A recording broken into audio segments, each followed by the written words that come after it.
Bulldozer तेजी से चल रहा है। कोई बात नहीं भाई, मेरे घर तो 2 कमरा बने हुए हैं, कोई बात ना, फिर बना लेंगे हम, यही है और कहो, और ना अपने द्वारा कुछ भी। तो आपको कोई दिक्कत नहीं बिल्डोजर से? नहीं, मुझे क्यों, मैंने कुछ गलत किया ही नहीं तो मुझे दिक्कत होगी क्यों?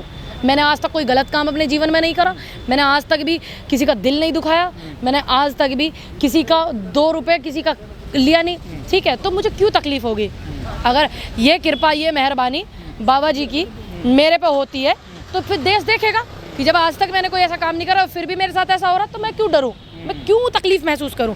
क्यों अगर मैं गलत करूंगी? ठीक हुए आपकी नज़र में? नहीं, बिल्कुल भी नहीं। क्या इन्होंने एक भी कश्मीरी ब्राह्मण को वहां बसाया, या जिनकी कश्मीरी उसमें मृत्यु हुई उनको घर दिया, किसी को एक को भी बसाया? या इस पिक्चर से कमाए जाने वाले जितने भी पैसे हैं, क्या किसी के घर वहां पे बसाए? अब आगे की सोचिए, पिक्चर तो इन्होंने बना दी, पैसे इन्होंने कमा लिए, लेकिन इस पिक्चर से होने वाली कमाई जो है उसका क्या करेंगे? ये इनके खर्चे में काम आएगी? या एक भी, ये कश्मीरी ब्राह्मण कार्ड खेल रहे हैं ना, ब्राह्मण कार्ड, क्या एक भी पंडित का घर इन्होंने वहां पर बसाया? एक व्यक्ति ने पूरी जिंदगी पिक्चर बनाई, ठीक, उसकी एक पिक्चर हिट नहीं हुई, उसने 2 पैसे ढंग के नहीं कमाए, ठीक, लेकिन उसने एक जहर फैला दिया और वो उसने उससे करोड़ों रुपए कमा लिए, ये सभी को दिख रहा है। लेकिन बात यहाँ आती है, हम देखते कैसे? ये सबसे ज़्यादा दुख की बात है, हम उन्हीं की पिक्चर पे बात करते हैं। वो लोगों, उन्होंने एक तरफा दिखाया, हालांकि लोग बोल रहे हैं एक तरफा दिखाया, सभी नहीं दिखाया, सिख लोग भी शामिल थे उसमें, पलायन करने में भी, मृत्यु में भी, ठीक है, जिनकी जो वहाँ पे मरे, तो उन्होंने एक तरफा दिखाया। लेकिन हम इस मूवी के ऊपर ही बात कर लेते हैं। जब ये कांड हुआ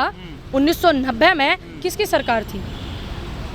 वीपी सिंह जी की सरकार। किसके गठजोड़ से थी? भारतीय जनता पार्टी है, ठीक है। 1990 में इनकी सरकार गठजोड़ से थी, तो कार्रवाई इनके ज़माने में ही क्यों लूटा? आप ये सोचिए ना।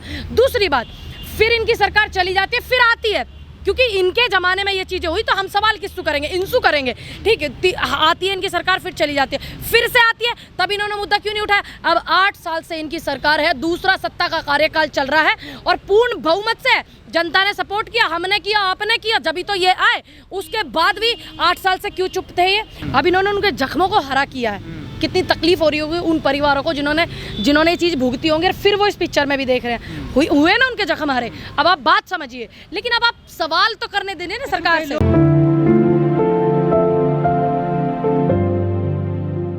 मैं अब इनसे सवाल कर रही हूँ, ठीक है। उस जमाने में सुन लीजिए, सुन लीजिए, मैं बिल्कुल समर्थन नहीं करूंगी किसी भी बात का। मैं मेरे सवाल आप सुनिए ना। मेरा काम है मैं अब मौजूदा हालत को देखूं। उस समय मेरा जन्म भी नहीं था, लेकिन जो अब मैंने देखा, मैं उस बात पे मेरे मन में सवाल आया, तो मैं सवाल करूंगी ना, मैं किसी को समर्थन करूंगी ना मैं किसी को विरोध करूंगी। मेरा सवाल है 1990 में आप क्या कर रहे थे? आपकी सरकार थी, उसके बाद 8 साल से अब आपकी सरकार, अब आप क्या करो? आपने क्या किया कश्मीरी ब्राह्मणों के लिए? आपने क्या किया उन परिवारों के लिए जो पलायन करके जा चुके थे? 370 हटा दिया हमने, 35 से। क्या एक भी घर बसाया? मैंने जवाब ये पूछा, सवाल मेरा ये है, क्या आपने एक भी कश्मीरी ब्राह्मण को वहां पर बसाया? और एक व्यक्ति ये कहता है कि ये मेरे लिए असहनीय पीड़ा है, ये है, वो है। वो व्यक्ति 1980 में पिक्चरों में आ चुके थे, ठीक, और ये मैटर 1990 का, तो उन्होंने कब महसूस कर लिया दुख? ये कहता है कि कश्मीरी पंडितों को बसाया, किसी ने कश्मीरी पंडितों से नहीं पूछा कि वो जाना भी चाहते, ये नहीं जाना। क्यों इतनी सारी वीडियो आ रही है निकल के कि हमारे लिए सरकार ने कभी नहीं सोचा और हमारे ऊपर इन्होंने हमेशा कार्ड खेले? इतनी सारी वीडियो आ रही है कश्मीरी पंडितों की, आपने नहीं सुनी? किसने कहा? अरे अब एक बात बताइए, फिर आपकी सरकार काहे की सरकार है पूर्ण बहुमत की, जब आप उनको वहां पर बसा ही नहीं सकते हैं? कौन कहता है नहीं जाना? आप एक बार वो करवाइए ना सर्वे कि कौन जाना चाहता था, कौन नहीं जाना चाहता था। क्या इन्होंने अपनी तरफ से कोई एक्शन लिया 8 साल में, या 1990 में लिया? मेरा ये सवाल है सरकार से। देखिए, मैंने ना पिक्चर का सपोर्ट किया, ना मैंने विरोध किया।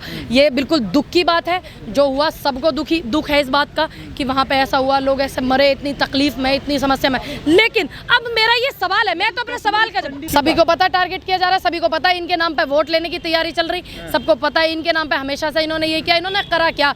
जब ये पंडितों की बात कर रहा है, हालांकि मैं कभी एक जाति समुदाय पर बात करती नहीं हूँ, है ना, और लेकिन जब बात आ रही है करने की, ये कर रहे हैं, तो मैंने सोचा क्यों ना मैं भी फिर इस पर जवाब दे दूं। देखिए, टैक्स फ्री करते वो, क्या कोरोना काल में किसी को ऑक्सीजन फ्री दी? क्या एक टैबलेट फ्री दी? अब इस जहर को फैलाने के लिए टैक्स फ्री करा जा रहा है, तो आप वो बात समझिए। आपको क्यों लग रहा है इससे जहर फैलेगा? देखिए, लोगों को ऐसे समय में उनको इन्होंने क्या किया?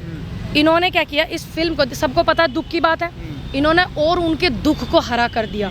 तो क्या ये दुख की बात नहीं है? हिंदू मुस्लिम सिख ईसाई जो भाईचारा है, ये किसी के ऐसे खत्म करने से नहीं होगा, ऐसा नहीं है। इस फिल्म के माध्यम से मतलब मुसलमानों के खिलाफ एक जैसा उसमें दर्शाया गया, दिखाया गया, देखिए, नफरत पैदा की जा रही है। मेरा हाथ जोड़ करके देश की जनता से अनुरोध है कि इस दुख की तकलीफ़ सबको है जो हुआ, लेकिन मेरा अनुरोध है कि कोई नेता इसमें वो नहीं करेगा, ना किसी नेता को तकलीफ़ होगी। आप आम जनता, आपको और हमें तकलीफ़ होगी। कृपया करके देश में बहुत ज़्यादा शांति बना करके रखें। बहुत सेंसिटिव चल रहा है सिस्टम, आपको भी पता है। मैं शांति की सबसे अपील करूँगी, मेरी हाथ जोड़ करके विनती है।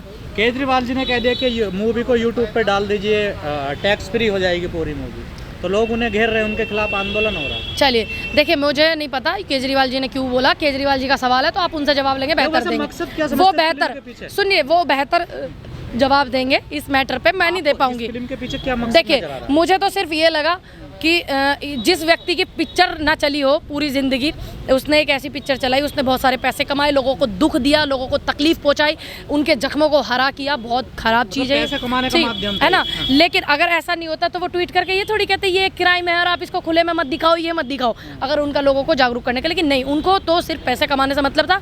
बाकी इतिहास में बीजेपी प्रमोशन कर रही है, हाँ भाई, प्रधानमंत्री भी इसका देखिए, इतिहास में पहली बार हुआ कि कोई देश के प्रधानमंत्री किसी पिक्चर का प्रमोशन कर रहे हैं। आप बात को समझिए, गृह मंत्री प्रमोशन कर रहे हैं। ये कहाँ, किस दिशा में देश जा रहा है? हमारे देश के प्रधानमंत्री को और भी बहुत ज़्यादा काम है, गृह मंत्री जी को भी बहुत ज़्यादा हमारे काम है, लेकिन नहीं, वो प्रमोशन करने में लगे हुए हैं।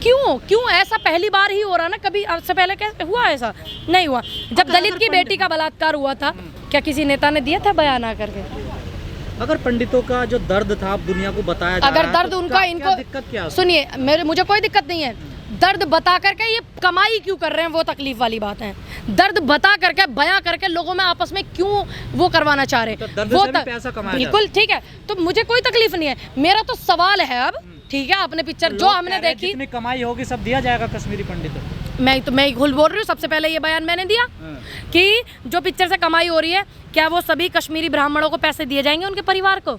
ये मैं तो सबसे पहले बयान दिया था। कई लोग आरोप लगा रहे हैं कि यूपी में जो चुनाव हुआ उसमें जो गड़बड़ हुई है उसको मुद्दा भटकाने के लिए मूवी लाई गई है।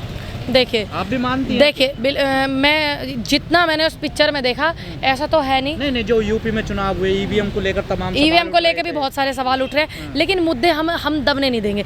यूपी में बेशक सरकार आ गई है, बेरोजगारी खत्म नहीं हो गई है, ठीक है, महंगाई घट नहीं गई है, ठीक है, अत्याचार बंद नहीं हो गए, तो हमारा काम है उठाने का। उनको छोड़ दीजिए वो क्या कर रहे हैं, लेकिन आप मुद्दे से मत भटकिए और आप मत भटकने दीजिए। मेरी ईवीएम इतनी सारी बनारस में जा रही है, ये जा रही है, वो जा रही है, वीडियो वायरल हो रही है, वो क्यों हो रही है? क्यों हो रही है? तो मैं तो इसमें चुनाव आयोग जो है, मैं उनसे बोलूँगी, आप हमारे देश में ईवीएम से चुनाव ही मत करवाया करो भाई। जब विपक्ष का मतलब क्या होता है, लोकतंत्र का मतलब क्या होता है कि विपक्ष की भी बात सुनी जाए। अब पूरा विपक्ष कह रहा है कि ईवीएम से चुनाव मत कराओ, तो क्यों नहीं सुनी जा रही? सत्ता पक्ष की बात क्यों सुन रहा है चुनाव आयोग? तो उनको फिर विपक्ष का महत्व कब होता है? जब देश में लोकतंत्र होता है। अब विपक्ष का महत्व नहीं है तो आप क्या बोलोगे उस लोकतंत्र को? तो बिल्कुल, जब विपक्ष नहीं चाहता, योगी जी को बधाई दोगे, दूसरी बार सीएम बन गए। देखिए, मैं योगी जी को बधाई नहीं दूंगी, मैं उनकी कुर्सी को बधाई दूंगी और बहुत सारी शुभकामनाएं, और उम्मीद करती हूँ मैं उस कुर्सी से कि इस कुर्सी पे कोई भी व्यक्ति बैठे अपने कर्तव्य को पहचाने, ठीक, अत्याचार हो रहे हैं उनके खिलाफ लड़ें, और इतना लोग बेरोजगार हैं, लड़के इतने बेरोजगार हैं, उसके लिए लड़ें। कोई भी व्यक्ति, योगी जी के अलग भी अगर कोई भी व्यक्ति होते तो मैं उस कुर्सी को बधाई दूंगी, क्योंकि आपको सबको पता है उत्तर प्रदेश में कितनी चीज़ें हुई हैं योगी जी के कार्यकाल में।